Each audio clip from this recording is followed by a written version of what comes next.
So who is the one that is mahroom? Who is the one that's forbidden? The mahroom is a person who is absolutely negligent. And the scholars say two things make a person mahroom. Number one, not establishing the obligations of that time. Whoever fails the obligations of that night, and two, whoever sins on that night. You might be thinking, I'm not going to be sinning on Laylatul Qadr.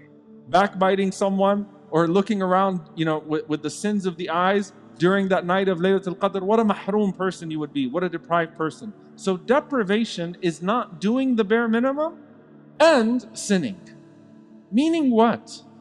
That means that if you are just present and you just fulfill the obligations, the bare minimum, and you don't commit sins intentionally, inshaAllah ta'ala, you caught Laylatul Qadr.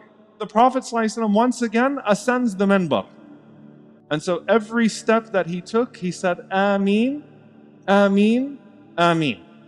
And what was the context? He said, Jibreel alayhi salam, the angel Gabriel, تَنَزَّلُ الْمَلَائِكَةُ وَالرُّوحُ فِيهَا, the one who comes down on the night of power with all of the angels to come and record the worship and the forgiveness of the servants.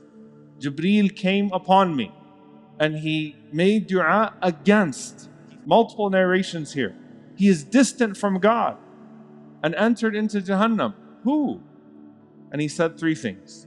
The very first one, who Ramadan comes upon and he is not forgiven. So Jibreel alayhi salam is one who is honored by that night and who honors us by the permission of Allah subhanahu wa ta'ala on that night.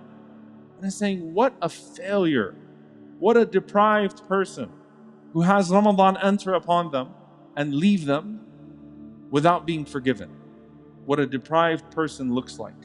The second thing he mentioned, the one who you are mentioned in the presence of, sallallahu alayhi wasallam, and they don't send salawat upon you, sallallahu alayhi wasallam. Allahumma salli wa sallam wa barak ala nabiyyina Muhammad. They don't send peace and blessings upon the Prophet sallallahu alayhi wasallam. And the third person was who? The one whose parents reach old age in their presence and they don't honor them.